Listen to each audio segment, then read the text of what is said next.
Olá, este é o podcast No Final de Contas. Eu sou a Sara Antunes e comigo está José Val, especialista em questões fiscais e tributárias. José Val é licenciado em Gestão de Empresas no ISCTE e conta com 25 anos de experiência profissional, tendo iniciado a sua carreira como auditor na KPMG. A sua experiência profissional é vasta, dentro da assessoria e controller de gestão, tendo fundado há mais de 15 anos uma empresa de serviços financeiros e fiscalidade. Atualmente integra a equipa de direção do Doutor Finanças e os seus conhecimentos em questões fiscais são muito valiosos e é por isso que hoje estamos aqui para conversar. Bem-vindo, José, e obrigada por teres aceitado o nosso convite. A conversa de hoje vai incidir essencialmente sobre impostos e investimentos em criptoativos, um tema que tem gerado muitas dúvidas entre os investidores e, portanto, começo por te perguntar se os criptoativos são um investimento em termos fiscais igual a comprar ações. Olá, bom dia, Sara, obrigado. Em primeiro lugar, por estarmos aqui e a oportunidade de falar neste tema. É um tema, de facto, bastante recente e sobre o qual existem ainda inúmeras questões e dúvidas, mas respondendo diretamente a essa primeira questão, sim, é muito parecido com investimento em ações, obrigações ou outros títulos mobiliários, embora hajam algumas especificidades aplicáveis às criptomoedas que não são aplicáveis aos outros títulos. Com certeza que falaremos dessas especificidades um bocadinho mais à frente. Sim, hoje o tema é só esse, portanto, em termos de anexos de IRS, isto de uma forma agora só, diria, superficial, depois poderemos abordar de forma mais aprofundada esta questão. Qual é o anexo que as pessoas têm que preencher? Quem tem criptoativos?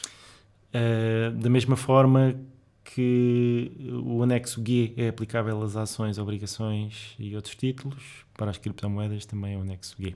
Igual. E quando é que se tem de declarar criptoativos? Na mesma altura em que se tem que declarar,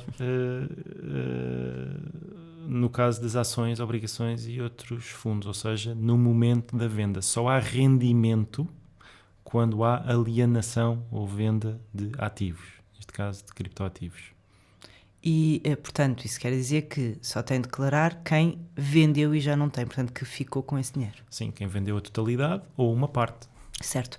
E quem tiver comprado, há uma especificidade dos criptoativos em relação às ações que não acontece, é que quem tiver comprado um criptoativo e vendido num espaço superior a um ano, 365 dias, não é? Está isento do pagamento de impostos. Ainda assim, tem de declarar esse movimento? Sim, correto. Portanto, tem que preencher na mesma o anexo em questão, ainda assim vai ficar isento do pagamento, é Exato. isso? Aliás, a obrigação declarativa existe sempre e é através do preenchimento que a autoridade tributária vai aplicar a legislação aplicável, porque eu ainda não conheço de facto o formulário onde se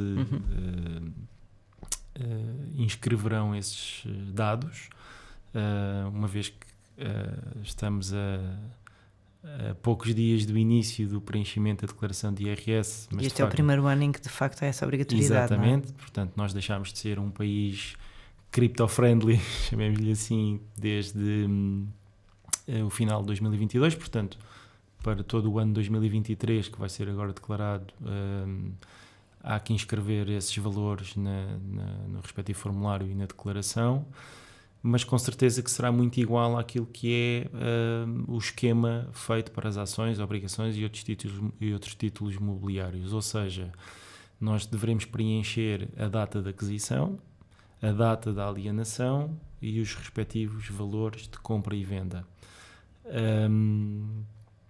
E através desse preenchimento a AT vai calcular automaticamente se o período que medeia entre a data da aquisição e a data da alienação é superior ou não a 365 dias.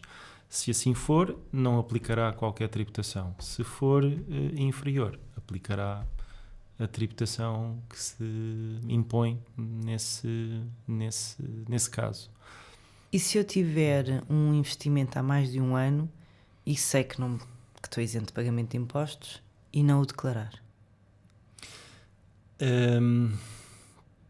Aí o que poderá acontecer é na pior das hipóteses, uma omissão declarativa, que também está prevista com uma coima, portanto...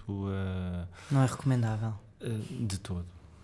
Portanto, é exatamente a mesma coisa, mais uma vez, a todos os outros títulos mobiliários. Portanto, não esquecer que a autoridade tributária tem sempre, ou deverá ter sempre, a outra parte ou outra perna da informação, que é tudo aquilo que é declarado através de obrigações acessórias pelas respectivas entidades, nomeadamente bancos ou plataformas de gestão de criptoativos. Que, portanto, por regra, comunicam diretamente com a AT. Para terem autorização de operação em Portugal, devem respeitar a legislação portuguesa e, no fundo, comunicar todas as operações e toda a informação relevante para efeitos fiscais à nossa autoridade tributária. Sim. Então, uma das questões que eu tinha a fazer mais à frente era tinha relação direta com como é que a AT, a autoridade tributária, pode fazer prova do que o contribuinte diz ou não diz, e a resposta é essa, não é? É a informação que recebe da outra parte. Nem mais. Muito bem. De uma forma geral, quando é que quem tem criptoativos tem de pagar imposto e que imposto paga sobre estes ativos? Ok, então conforme falámos antes, se os ativos forem detidos por mais de 365 dias, não há qualquer imposto a pagar. Certo. Nos outros casos, podem ocorrer dois tipos de tributação. Uma é quando o contribuinte opta pela tributação autónoma e aí paga 28% sobre o ganho obtido. Ou então, no outro caso, o contribuinte opta pelo respectivo englobamento e aí vai pagar a taxa ou o escalão de IRS aplicável à totalidade desse rendimento e de todos os outros rendimentos. É evidente que só vale a pena fazer essa opção quando o resultado desse englobamento for inferior a 28%. Ok, e então quem tem criptoativos, onde é que obtém a informação sobre as transações que foi fazendo ao longo do tempo? Aí deverá ser a entidade ou a plataforma gestora dessas mesmas transações, assim como, mais uma vez, fazendo a analogia com todos os outros valores mobiliários, quando nós temos compra e venda de ações, obrigações ou outros títulos, os bancos ou as plataformas que estão associadas aos bancos, ou as novas plataformas, estilo o XTB, o eToro, o Adgiro, etc., são obrigadas a emitir declarações anuais de valias para efeitos declarativos em sede de IRS. À semelhança das cartas que recebemos das outras entidades todas, agora por volta de março e abril, com aquilo que pagámos ou que recebemos, também estas entidades têm de fazer chegar aos seus utilizadores essa informação. Essas declarações muito provavelmente já não serão cartas, já serão declarações que constam eletrónicas dentro do próprio portal. Até já há uma legislação própria para isso. Portanto, passou a ser por defeito uma declaração consultável pelo contribuinte e não algo que é enviado pela entidade. Mas sim, essa obrigatoriedade existe e são esses documentos que deverão servir de base ao preenchimento da declaração de IRS. Sim. Muito bem, agora passamos aqui para outra particularidade do mundo dos criptoativos, que é, há quem compre efetivamente um criptoativo, uma parte, e há quem faça mineração.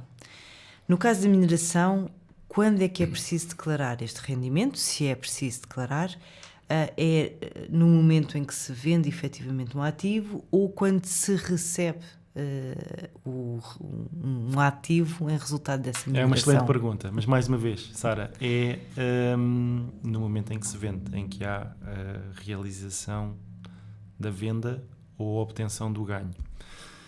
Nesse caso específico, o legislador definiu uma série de regras particulares, portanto, passa a redundância, específicas para a mineração, e o que acontece é que a mineração é considerada um rendimento de categoria B. No fundo, é como se fosse um trabalho independente, categoria B, portanto, trabalho independente de mineração.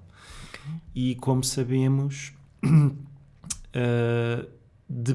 portanto, existem vários tipos de trabalho independente e depois existem vários coeficientes associados ao tipo de trabalho independente.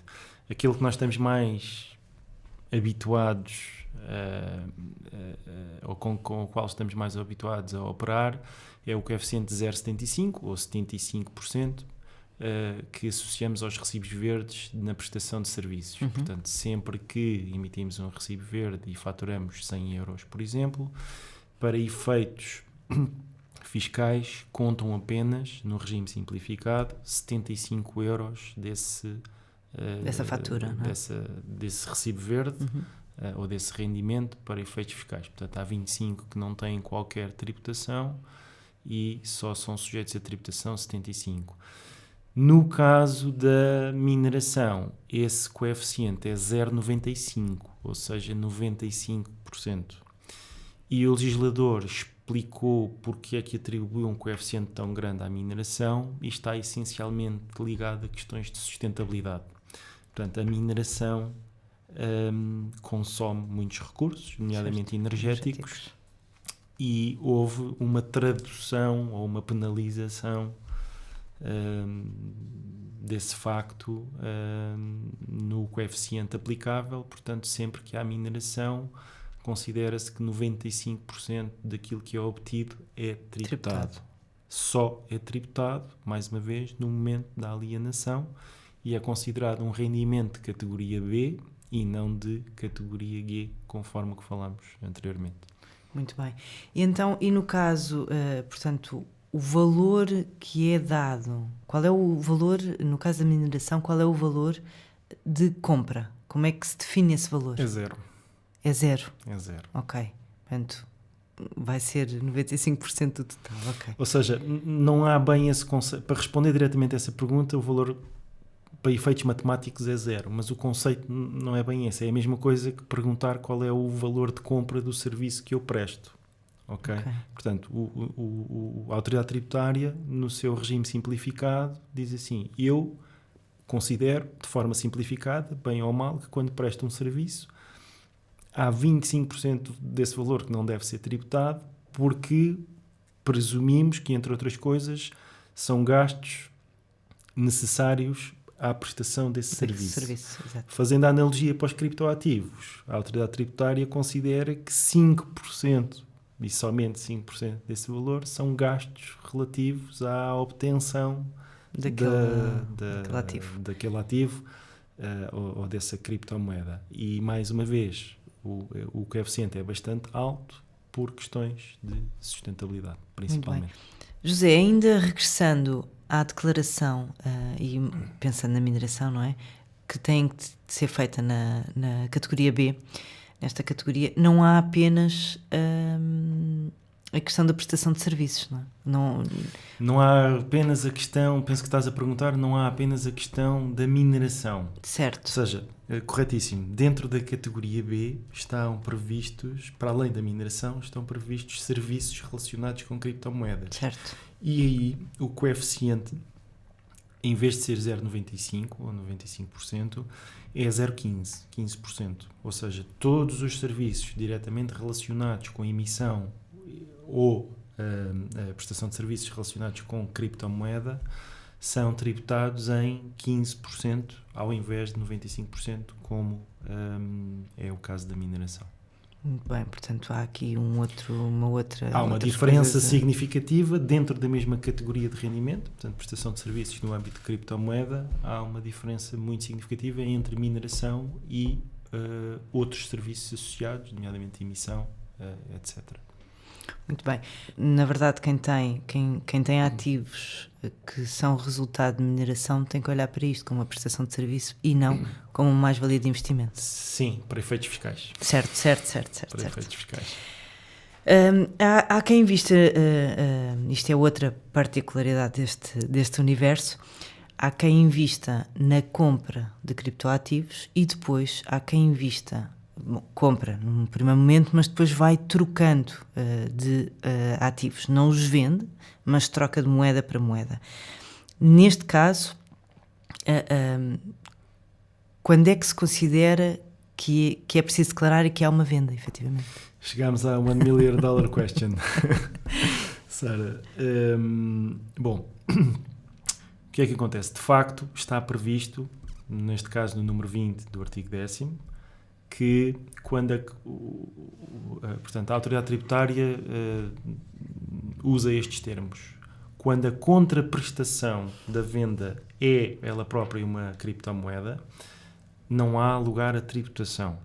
Ou seja, quando eu compro uma criptomoeda e, passado algum tempo, vendo essa criptomoeda, mas recebo em troca outra criptomoeda, ou outro ativo, em vez de ser um valor monetário em moeda, chamemos-lhe assim, não há lugar a qualquer tributação. E assume-se que o valor de compra da nova criptomoeda é igual ao valor de venda da criptomoeda anterior, portanto não há mais valias nessa situação.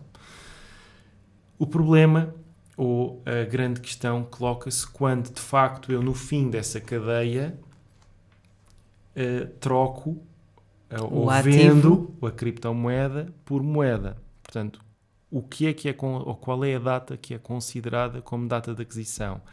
É a data inicial em que eu comprei a minha primeira criptomoeda, portanto tenho que seguir a cadeia de custódia toda até ao fim, ou até ao início, peço desculpa, e considerar isso como a data de aquisição, ou a data de aquisição é a data da última troca de criptoativo por criptoativo. A minha interpretação é que será a data da última troca. Isto conhecendo, no fundo, a forma de legislar do órgão de supervisão, neste caso, da autoridade, neste caso da autoridade tributária. Penso que será essa a interpretação. No entanto, ainda não há uma resposta concreta, estão pedidos vários pareceres vinculativos à autoridade tributária, porque quando conjugamos estes dois artigos, o 19 e o 20, levanta-se inevitavelmente esta questão, que é, então, eu detenho o criptoativo há mais de 365 dias ou não? Portanto, quando for comprar, por exemplo, um Bitcoin ou Bitcoins e vender Bitcoins no final há mais de 365 dias, não há qualquer tipo de dúvida. Agora, se eu no meio, ou entre esse período de tempo, troco Bitcoins por Ethereums, ou depois Ethereums por XRPs, etc., faço várias trocas, ainda não sabemos, para efeitos fiscais, o que é que a autoridade tributária vai considerar. Parece-me que será a data da última troca, mas deveremos esperar por pareceres vinculativos da autoridade tributária, que esperamos todos que sejam obtidos antes de 1 de Abril, que é... E se não forem, o melhor é esperarem mais uns dias, sim, não é? Sim.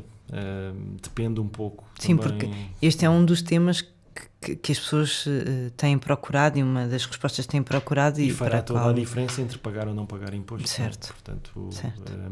Também posso dizer que com o próprio preenchimento, ou melhor, no próprio formulário de preenchimento do modelo 3, portanto a declaração de IRS anual, costumam vir sempre ajudas muito pertinentes e alguns esclarecimentos quando se está a preencher estes campos específicos no momento. Portanto, pode ser que esta dúvida venha embebida dentro do próprio formulário e seja lá esclarecida. Veremos, portanto, estamos a poucos dias de que isso aconteça e poderemos nessa altura ficar completamente esclarecidos. Muito bem. Vamos aguardar. Ainda em relação a este tipo de operações, no caso de fazermos investimentos através de plataformas estrangeiras, que isto é outra coisa que nos colocam muitas vezes, esta questão, declaramos o rendimento como sendo estrangeiro ou português? Bom, aí já não há ambiguidade nenhuma.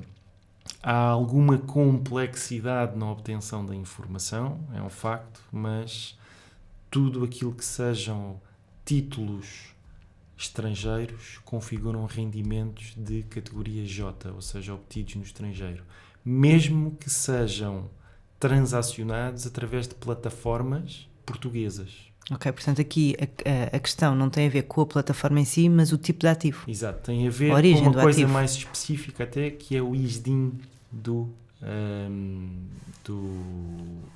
ativo. Portanto, aquele código, mais uma vez, as plataformas comunicam à autoridade tributária através de obrigações acessórias, chamam-se assim obrigações acessórias, de todas as transações, e quais os títulos que estão em causa, e se o título tiver um código português, deverá constar no anexo G.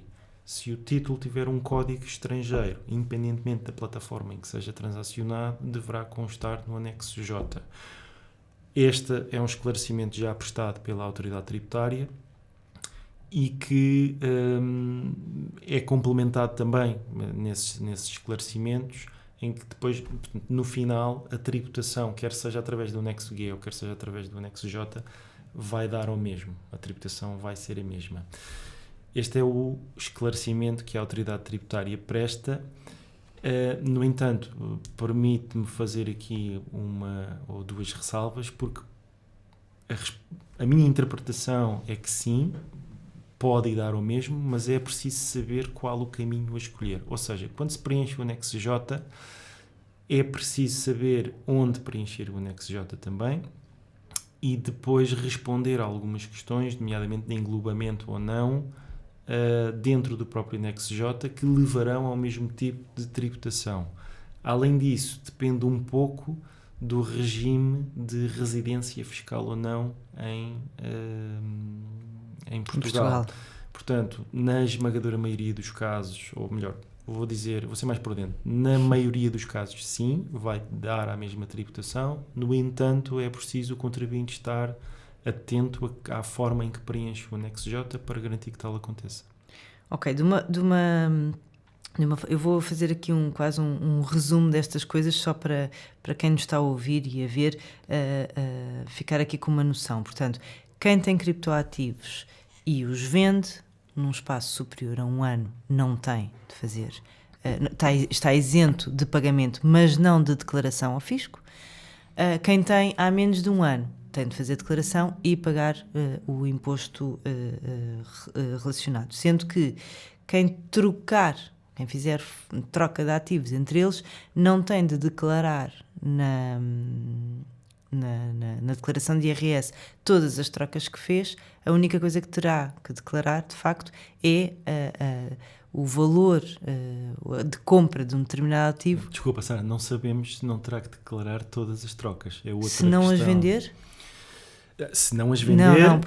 Se for só trocas, não é? Se for só trocas, não tem que ir à AT declarar, não é? Não tem que ir à AT declarar, exato. Se a determinada altura vender, poderá ter de recuar não sabemos algum ainda, tempo. Não sabemos ainda, depende se do parecer, não é? Terá que replicar todo o caminho, não é? Todo o caminho, toda a custódia que teve, todas as trocas que fez, para que a AT consiga comprovar que desde o momento da compra do criptoativo até à venda em que a contraprestação é moeda e não o criptoativo, para a AT conseguir comprovar que de facto não houve nenhuma mais-valia sujeita à tributação nesse período. Sim. Portanto, na verdade, quem tem criptoativos e investe neste tipo de ativos tem de guardar muita informação. Sim. Convém que guarde bem guardadinha para quando tiver de o declarar, pelo menos, não é? Nem mais. Sim, até porque permite-me dizer outra coisa que não tem a ver só com criptoativos, mas com tudo, que é o ónus da prova invertido, não é? Portanto, a AT presume, em função da informação que tem, que a tributação deve ser X, e depois caberá ao contribuinte provar o contrário, caso tal seja verdade, não é? Portanto, no fundo, a AT cobra impostos com base na informação que tem. Se houver mais informação que prove que o imposto que está a ser cobrado deva ser diferente, cabe normalmente ao contribuinte comprová-lo. Muito bem. Mal ou bem, desculpa. Não, mal ou força. bem é o sistema que temos. Isto me gera, de facto, muita controvérsia e muita polémica, porque muitas vezes há algumas injustiças, e as injustiças são difíceis de lidar, não é? Mas pronto, é o sistema que temos, é a legislação aplicável que temos. Também é verdade que paga o justo pelo pecador, porque muitas vezes existem muitos pecadores e todos nós, como sociedade, queremos que isso não aconteça.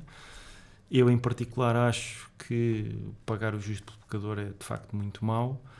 Compreendo a posição da AT em muitas situações, mas não aceito algumas coisas que se passam, mas compreendo que tenha que ser assim. Desculpa a minha opinião aqui bocadinho pessoal. Não, certo, mas, é mesmo. Este espaço também é para isso, é para partilhar perspectivas, não é? Também. Ainda sobre estas questões de obrigação declarativa e de ter todas as informações, a lei foi implementada e, a partir de 2023, não é? Quem já tiver feito estes investimentos há 10 anos, há 20 anos, provavelmente não está munido da informação, digo eu, necessária para fazer a prova desse caminho todo. Como é que se resolve estas situações? É outra situação que vai ter que ser esclarecida, mas eu diria, mais uma vez, se a alienação ou se a venda for feita durante o ano 2023, toda a legislação nova será aplicada. Sim. Okay. E aqui penso que também é justo dizer que portanto, se a compra tivesse sido feita há 10 anos e a alienação for feita em 2023, existe a obrigação declarativa, sim, mas não há imposto porque se aplica o período superior a 365 dias. Certo. A minha questão aqui era mais relacionada com se uma pessoa que tem há mais de 10 anos e depois vai ter que chegar e declarar todos os passinhos que deu em relação àquele investimento que pode ter passado pela troca de moedas, como é que Sim, é feito? Pode acontecer que comprou uma determinada criptomoeda há 10 anos, fez N trocas até determinada data e a última troca que fez foi, por exemplo, em setembro de 23. Certo.